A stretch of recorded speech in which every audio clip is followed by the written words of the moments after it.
Welcome to Next Chapter Women, She Blooms in Solitude, a podcast for women over 40 in the midst of change, seeking healing, self-discovery, and a deeper connection to the woman they're becoming. I'm Jess Bordas, joined by my co-host, Maureen Mansi, and each week we'll uncover how to heal, grow, and reconnect with your inner strength through intentional alone time, emotional wellness, holistic care, and powerful mindset shifts, so you can step into an identity that finally feels like you.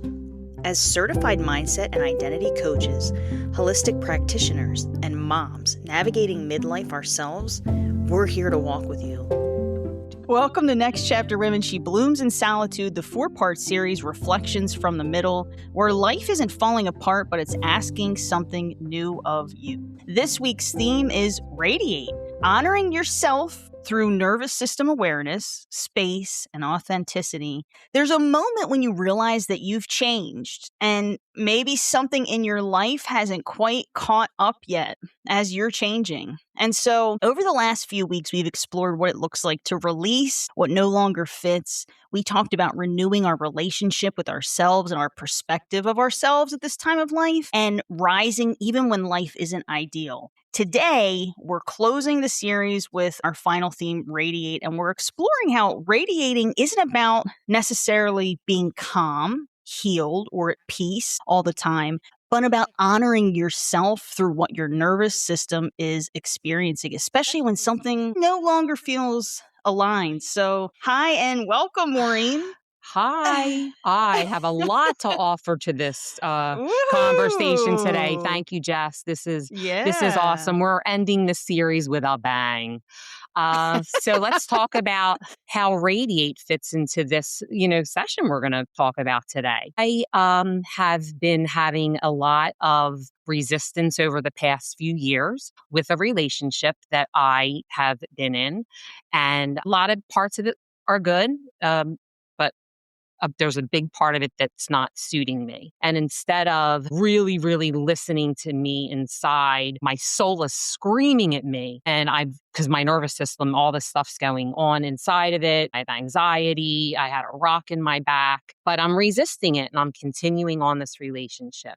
But with all my inner work and all my Reiki, I have come to a decision this week that I am letting it go for good. So I'm releasing what I've been doing for the past 7 years, and I'm going to change it this time. I'm going to change my patterns. I am going to actually cut off the whole relationship, not talk, just let it go and start being with me. I operate a lot on always having somebody in my life.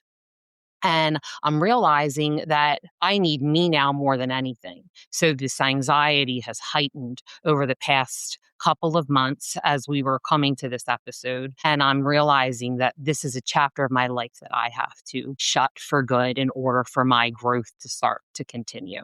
Now, mind you, this isn't some realization that just dawned on you in the last couple weeks. You've kind of gone in and out of, over the last few years, I've watched you grapple with this situation and these feelings for a long time, Yes, a long, long time. But until I'm realizing I'm reaching a higher consciousness in my body, I'm feeling it every day. Different things are happening. Miraculous things are happening, and my realization is becoming stronger of what is working for me. So instead of stuffing it down and putting on a pretty face, I want to practice what I'm preaching. So I have to live that for myself if I want to help others. And I'm doing that.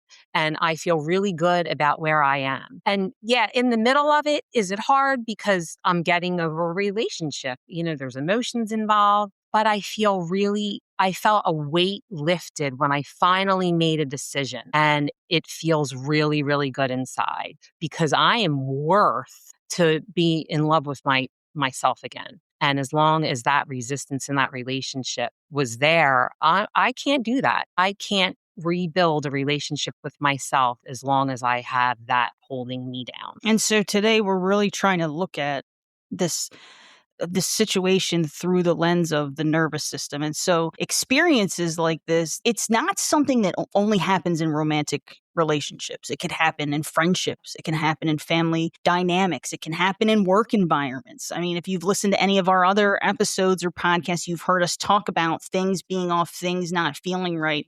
And what we really want to harness today ties to your nervous system. It is your nervous system, because your nervous system responds not just to physical stress, okay, to tone, to patterns, to expectations, to emotional dynamics. So Yeah, I like to practice what I preach, but I'm human, and sometimes you can talk about it and not really honor what you're feeling inside.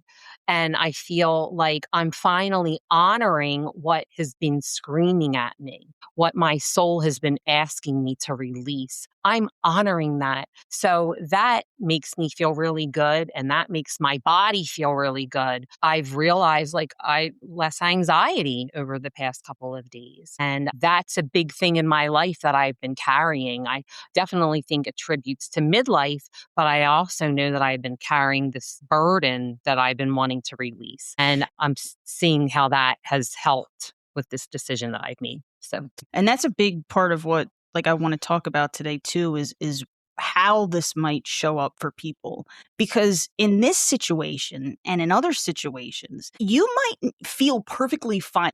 You might not feel unsafe. You know the person's they're not toxic, there's not abuse, but something's activated and something's off. And you had all this growth and then looked back and said, you know what, this other thing, this relationship, it's not growing with me. It's not evolving. It's not changing. It's staying in this same place. And I don't like how that feels. no, and it doesn't feel right. And he came over the other night, and I hadn't seen this person in 2.5 weeks.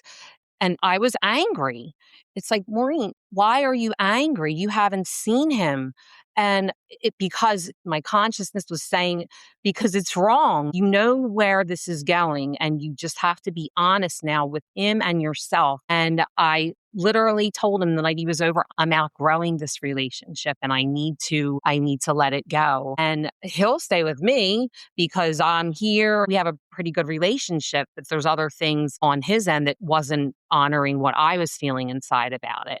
And that Right. was really, really hurting my nervous system. And you got tired of talking about it. You got Yes. tired of bringing it up. It's not like you just went la da da da da. Like, these are things that you continued to bring up over the years and say, listen, this bothers me. This bothers me. And you grappled with this and it weighed you down.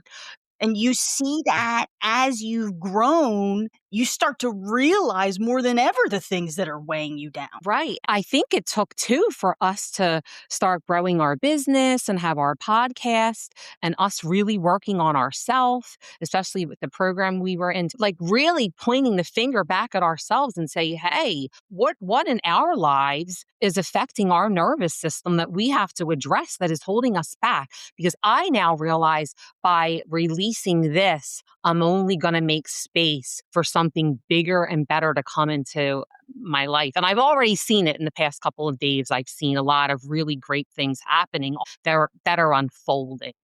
And it's pretty miraculous, right, Jess?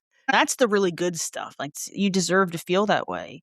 People listening, you deserve to feel that way too. And internal conflict and these things we're talking about, yes, they're common for any demographic and any age, but we in midlife feel like this is incredibly common right now. So I want to talk about costs of staying in situations that aren't aligning with you and are taking a toll on your nervous system. The cost isn't that your nervous system becomes dysregulated. That's human. So I don't want to seem like I'm shaming or saying there's something wrong with you if your nervous system is dysregulated. The cost is what happens when you're not listening to it.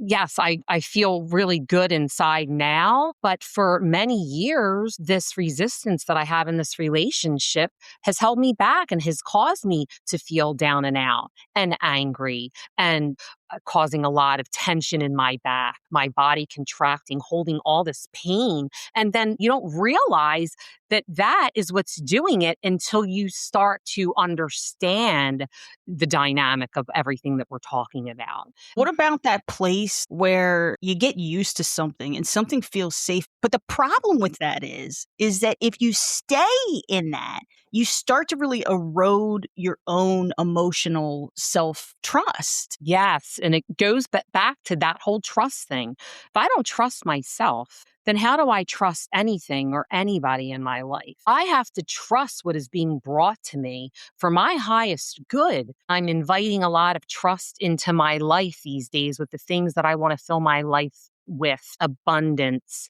joy, purpose. I'm inviting that into my heart. And as I'm inviting that in, I'm also saying, what do I want to release too? What do I not want in my life, which is fear, anxiety. So I breathe in everything I said and then I breathe out all the bad. And that has been helping me regularly. And I feel it unfolding. But when you get comfortable in a relationship, before I started to go through all these things, it's easy to stay in it because it's comfortable. But if you don't change something, you're not going to get a different result. And so I know in my heart it wasn't serving me. Well, it's a very bold and powerful thing that you're doing to choose yourself. It's huge. Back to eroding emotional self-trust. Did you ever find during the course of this that maybe sometimes over-explaining or justifying with yourself or maybe others of staying in it? Because what happens with that is it does teach our nervous system that our own boundaries have to be earned instead of respected. I mean, I don't even think I realized it, Jess. Oh. You just do the same thing every day. But I realize I'm crying a lot. I'm releasing so much internal stuff that I've been resisting for so long that it's just coming out and coming out. And I'm addressing it now. I mean, we're both going through this, Jess. We're both releasing a lot of emotional weight or heaviness of things that have pulled us back, and we're staying strong, but we're releasing it and we have to let it go. Crying is the best way to release something. If you feel the need to cry, cry.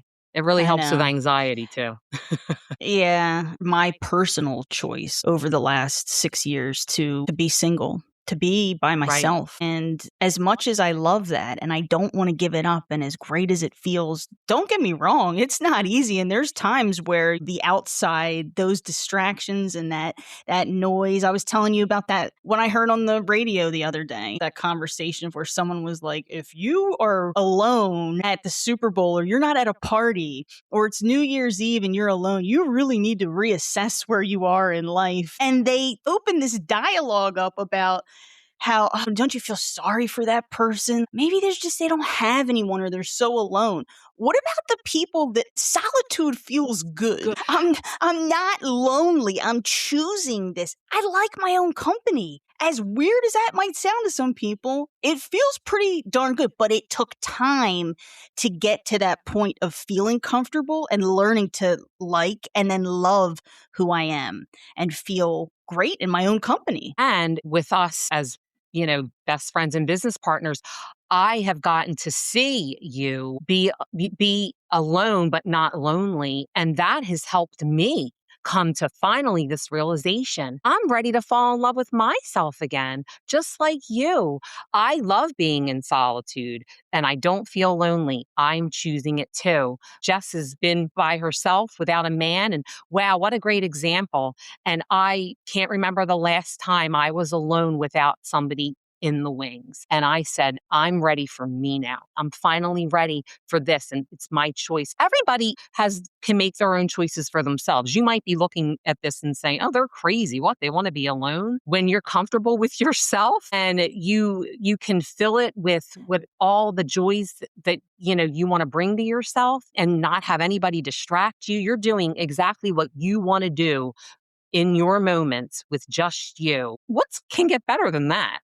Yeah, and the thing of it is, if you think of it this way, I spent over 2.5 decades always living to make someone else happy. And my happiness was contingent upon their happiness. And it always came back to me. It always came back to, am I doing enough? Did I do this right? How can I make him happy? It was never, ever about me and what made me feel happy. And so 5 or 6 years is a fraction of the time. I've Right. only spent 5 or 6 years saying, you know what? I'm prioritizing that. That's what Right. I'm doing. Right. And you have to. And we can't make people happy. We spend so many moments of our life trying to make people happy, and we can't do it. The only people we can make happy is ourselves. So let's make ourselves the first priority. Going back to radiating, one message that was really important for me to put out today was to say that, you don't have to be zen and singing kumbaya and just never having an issue to be radiating. Radiating doesn't mean that you never feel overwhelmed. It means that you don't disappear when you do. It's that piece of the awareness, like we always talk about, and then saying, okay, I'm going to honor myself. Now I'm radiating. This might not be the best moment. I might not feel great and things might be going on with me, but I'm going to choose me. And that's how you radiate. And just to your point, Jeff, I'm in the thick of a breakup right now. I can't control what he's going to do. So I just have to still stay my course. If I want things to continue on a path of me loving me, I can't feed into what's out there or a phone call that's coming in. Hey, listen, you're live on YouTube, so you're going to be accountable now. It's out there. Okay. I saw this quote the other day, and I wanted to add this to our talk, that radiance isn't sunlight that only shows up on clear days. It's more like a lighthouse, steady in calm waters and visible during the storms. And I really liked that. I thought that was good. It's so good. Just to look back on what we've done during this series, we've released letting go of old coping patterns, renewing that connection with yourself and reframing how you see yourself at this time of life, rising, choosing movement and honesty and action when it's not always convenient or easy.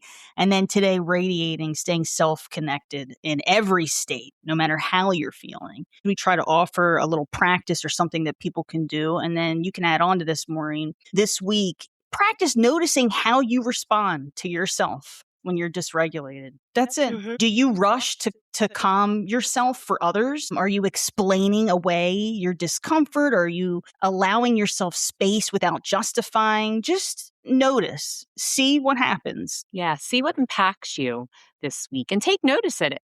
Notice of it and get a journal. Write it down. Write these things down and see at the end of the week what comes up for you by doing this. So just some reflection questions to build onto this. What changes when you treat dysregulation as information and not a problem? So just reframing and going, this isn't a problem. There's nothing wrong with me. This is information. I'm going to use this to inform what I do next. And where might honoring your nervous system bring more clarity, even if nothing changes immediately? And that's a hard one because sometimes you got to sit in stuff that's uncomfortable, and we're human. We want instant gratification, but sometimes you have to sit with stuff and it doesn't feel good.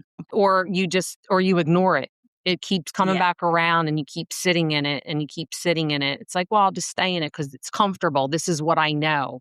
And you don't want to address it. And so then there you go. You have the anxiety, the wheels are turning, things creep up and you just can't get to an answer because maybe you're not allowing the answers to come. It's when, again, we get quiet. That's when they come. Yeah. Sometimes you're looking too hard for the answer. I'm guilty of that. I'm going, why is this happening? Why is this going on? There has to be a reason. What's going on right now? Now, let's go back to the part where you were talking about the transformation and just in the last few days, how you're feeling right now in your own body and emotionally with this thing that's going on for you. Amazing. I'm looking at myself saying, I love you. Today I put on love songs and I didn't relate them to loving somebody else, but I took them back to me loving me. And it makes me emotional because I'm ready to fall in love with myself all over again. It's beautiful. I couldn't have done this or thought about this 20 years ago. And then 10 years ago, I even thought about, I wonder what that feels like. I like things about myself, but what would that feel like to fall in love with myself? And it's almost just kind of confronting yourself and saying, hey, I'm worth it. This series was never about fixing your life. It was more about noticing what's forming for you at this time. And radiating, it's about staying connected to yourself no matter the weather. Right. Being true to you.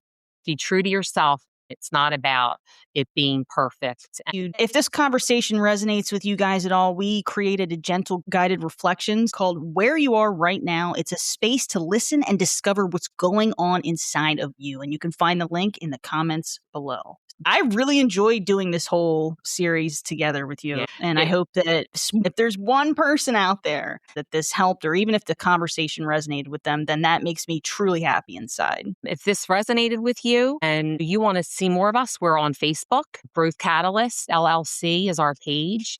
And so you could start there. All right. Until next time. Bye. Bye. Thanks for listening to Next Chapter Women, She Blooms in Solitude. We'd love to hear from you, so come say hi on Facebook and share your biggest takeaway from today's episode. And if you're ready to rediscover who you are in this new season, you can learn more about how we can help or book a free empowerment call through the link in the show notes. And don't forget to hit subscribe so you never miss what's next.